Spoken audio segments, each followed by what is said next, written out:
अस्सलाम वालेकुम, it's me Shayan Khan Malaysia से एक बार फिर आपकी खिदमत में हाज़िर हूँ। चलें जी, आपको प्रोग्रेस दिखाते हैं। ये हमारे मैंगो ट्रीज़, ये आप देख चुके हैं मेरे पिछले वीलॉग में। अच्छा, तो आपको अभी दिखाते हैं कि ये जो है अभी बहुत सारे जो है मैंगोज़ नए निकल चुके हैं। ये देखें, ये अभी बाकी हैं, इनका काम अभी बाकी है। मैं आपको दिखाता हूँ। ये देखिए जी, ये हमने जो है ना, ये लकड़ियाँ इस तरह से ये हम काट लेते हैं लकड़ियों को, और लकड़ियों को काटने के बाद फिर इस तरह से जो है ना इसको हुक कर देते हैं, ताकि ये जो डाली है ये बहुत ज़्यादा नीचे ना झुके और गिरे ना, टूटे ना। तो ये इस चीज़ के लिए है। और उसके अलावा जो दूसरी चीज़ आपको दिखानी थी वो ये दिखानी थी, ये रहे हमारे प्लास्टिक्स। अब जो नए नए जो भी जो आम जो नए बड़े हो रहे हैं, ठीक है, तो अब उन पे भी इसी तरह से उनको पैक किया जाएगा, रैप किया जाएगा। ये देखिए जी, ये इस चीज़ की अलामत होती है कि ये जो बताया जाता है कि ये किस किस दिन जो है ना ये पैक हुआ है, तो फिर उसके जो है अगले हम दिन काउंट कर लेते हैं कि ये कब निकालने हैं, इनको ये कब निकालना है। ठीक है जी। और साथ साथ ये भी दिखाता चलूँ कि ये हमने अभी जो है अपनी बजरी और ये सारी चीज़ें मंगवा ली हैं। ठीक है जी। ये ब्रिक्स हमने मंगवा लिए थे, ये ब्रिक्स हमारे आ गए थे। ये तकरीबन जो है 1200 के करीब ब्रिक्स हैं। ठीक है। ये ब्लॉक्स हमने मंगवाए हैं, ये भी बताते हैं कि ये क्यों मंगवाए। ये बजरी, ये ब्लॉक्स, वो सीमेंट, ये क्यों मंगवाई है, ये भी आपको बताते हैं। चलें फार्म में एंट्री लेते हैं। ये हमारा फार्म है जी, माशाल्लाह माशाल्लाह ज़रूर कह दिया करें, थोड़ी हौसला अफजाई हो जाएगी। ये देखिए जी, ये हमारी नीपियर ग्रास लगी हुई है, ये आपको इसके बारे में बता चुका हूँ। अभी जो है, हाँ चलें थोड़ा सा और इसके बारे में बता देते हैं। अभी जो है मलेशिया का वेदर इस वक्त बहुत ज़्यादा गर्म है। ठीक है जी।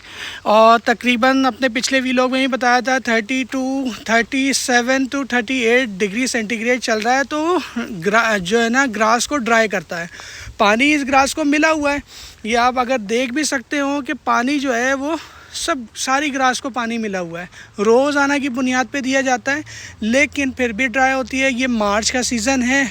इसी सीज़न में आम जो है वो पक जाता है। यही सीज़न है, यही एक महीना है जो आम इसमें पक जाएगा। उसके बाद आम की फ़सल ख़त्म हो जाएगी। देन नेक्स्ट मंथ में जो है वो बारिश का सीज़न, हल्की बारिश का सीज़न शुरू होता है।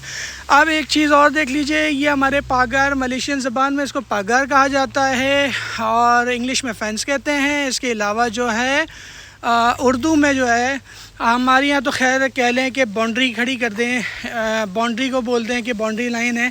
ये माशाल्लाह मैंने एक बहुत बड़ा स्पेस अपने जानवरों के लिए बनाया हुआ है। ये देख लीजिए, ये बहुत बड़ा स्पेस है मेरे जानवरों के लिए कि यहाँ पे अगर मैं 100 जानवर एक साथ 100 जानवर भी होंगे तो मेरा जानवर जो है वो घुटेगा नहीं, आराम से चिल करेगा। बहुत सारी चीज़ें ही बनाने की हैं, इंशाल्लाह वो भी आपको दिखाएंगे ज़रूर। ये देखिए जी, ये पूरा जो है माशाल्लाह हमने बहुत अच्छा बनाया। चलें अब ऊपर चलते हैं, आपको एक और इंटरेस्टिंग चीज़ दिखाता हूँ कि जो हम बनवा रहे थे हमारे फीडर्स। ये देख लीजिए, पहले एक फार्म का लुक देख लीजिए माशाल्लाह। अच्छा, अब ये आ गए हमारे फीडर जी। मैंने आपको इन फीडर्स के बारे में बताया था, ये हमने सी चैनल से बनाया हुआ है, सी चैनल लगाकर इसको बनाया हुआ है। इजी टू मूव है, ठीक है, आराम से जो है मूव हो जाता है। ये देखिए जी, इजी टू मूव है। इसके अलावा आराम से जो है इसको निकाल कर हम धो लें, कोई भी चीज़ डाल रहे हैं हम आराम से धो सकते हैं इसको। अब आप ये देख लीजिए कि ये हर केज के आगे जो है ये लगा हुआ है। अब एक और चीज़ दिखा देते हैं आपको कि यहाँ पर जी, यहाँ पर जो है वो सब एक एक वाले लगे हुए हैं, और इसी के जो है हमारे राइट साइड में ये सब दो दो वाले हैं। ये दो फीडर एक साथ जो है ना, इसका फ्रेम एक साथ है। तो ये आराम से कि अगर हमें ये फीडर हटाने भी हों, ठीक है जी, ये हमें अगर मूव करने हो तो ईज़ी मूव हो जाता है। ठीक है, आराम से मूव हो जाता है। और अब यहाँ पर जो है अब लाइट का सिस्टम बनने का, लाइट्स आ गई हैं। हमने आपको पिछले वीलॉग में बताया था कि लाइट्स जो है वो हम सोलर इस्तेमाल कर रहे हैं, हम बिजली का ख़र्च बचा रहे हैं। ये देख लीजिए, एक प्रिटी व्यू देख लीजिए। ये मेरे फार्म जो है, मेरे मैंगो ट्रीज़ हैं, ये देख लीजिए, ये सारे मैंगो ट्रीज़ लगे हुए हैं। ये सारे जो है वो क्या कहते हैं, कोकोनट ट्री लगे हुए हैं। ये हमारी नीपियर है। यहाँ साइड में भी मैंने आपको बताया था कि ये जो पागार है, इसके पीछे जितनी भी जगह खाली है वहाँ पे भी हम इसी नीपियर को सेट करेंगे एज ए एग्जाम्पल, ताकि लोग इंस्पायर हो सकें, इंस्पिरेशन ले सकें। जो लोग बेचारे सोचते हैं बनाने का तो वो बना सकते हैं। और ये जो फार्म बनाया है हमने, ये मलेशिया में बनाया है। मेरे फार्म का नाम रेयरबान एग्रो फार्म है और ये मलेशिया में है और मलेशियन स्टेट पर्लिस में है। तो और पर्लिस का जो समझ लें टाउन है उसको कंगार कहा जाता है। कंगार में मेरा ये फार्म है और यहाँ पर जो है हमने ये फार्म बनाया है। तो ये मेरे वीलॉग्स बनाने का भी जो है एक वजह है कि कोई चीज़ मुश्किल नहीं है, सब चीज़ आसान है। अल्लाह ने हर चीज़ आसान की है, लेकिन डिपेंड करता है हमारे अपने ऊपर कि हम क्या करना चाहते हैं ज़िंदगी में। हमें चले इस पे अभी बाद में आपको बात करते हैं, बाद में। पहले आपको जो चीज़ें दिखानी है पहले वो दिखा देते हैं। और चलें जी, ये देख लीजिए, ये मेरा फार्म है, वो सामने क्वारंटीन रूम बनाया हुआ है। ये अभी माशाल्लाह इसका काम चल रहा है, ठीक है। तकरीबन 4-5 बकरे ईज़िली हम इसको इंटर कर सकते हैं। ईज़िली 4-5 बकरे जो है वो क्वारंटीन रूम हमने अलग से इसीलिए बनाया है। बनाने का मकसद, क्वारंटीन रूम बनाने का मकसद ये था कि हमारा बकरा जो है, अगर कोई बकरा बीमार हो जाता है, ठीक है, तो उसको यहाँ रखेंगे। अभी इसका गेट लगना है, इसमें स्टेयर्स आनी हैं। अच्छा, ये पूरा देसी स्टाइल में बनाया है। ये देख लीजिए, कोकोनट ट्री है, ठीक है। तो ये हमने पूरा देसी स्टाइल में बनाया है, ठीक है जी। कोई इजाफी ख़र्चा नहीं किया हमने इस पर। जो हमारे पास बची कुची लकड़ी थी उसी से, जो बची कुची रूफ़ थी उसी से, ये सब चीज़ें उसी चीज़ पे बनी हुई हैं। ये क्वारंटीन हाउस जो है वो फार्म से हट के बनाया है, क्योंकि जो भी जानवर बीमार होता है तो जानवर को अलग कर दें, उसकी देखभाल करें, जब बेहतर हो जाए उसको वापस कन्वर्ट कर दें फार्म में, लेकिन उसको दूसरे जानवर से अलग कर दें। क्योंकि ये जानवर हैं, हम इंसान एक दूसरे की बीमारी जो है वो फ़ौरन हमें लग जाती है। तो ये जानवर है और जानवर में बहुत तेज़ी से जो है ये बीमारी लगती है।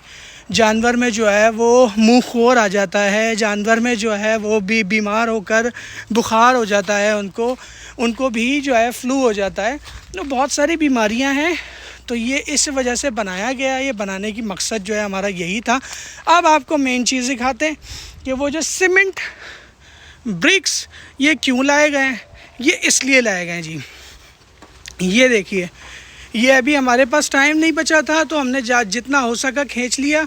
इसको पहले ये बजरी लगाई जाएगी यहाँ पे, पूरी बजरी से ये लेवल होगी जगह। उसके बाद जो है ये हम अपना वेस्टेज का निज़ाम बहुत अच्छा बना रहे हैं। उसके बाद वहाँ से एक स्लोप बनेगी यहाँ पर, यहाँ से एक स्लोप बनेगी यहाँ पर, बीच में आएगी ड्रेन।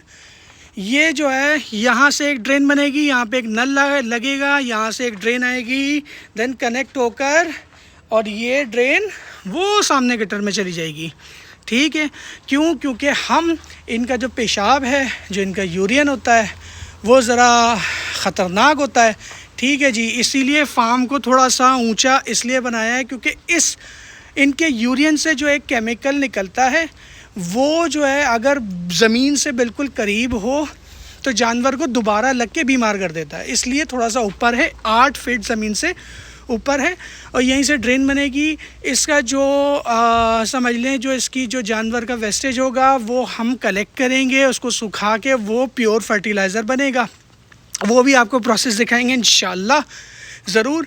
ये भी आपको दिखाएंगे जब ये तैयार हो जाएगा इंशाल्लाह, जब दिखाएंगे। यहाँ के लिए भी हमने सोच रखा है, यहाँ पर भी सारी बाजरा ग्रास आएगी, पूरी बाजरा ग्रास होगी।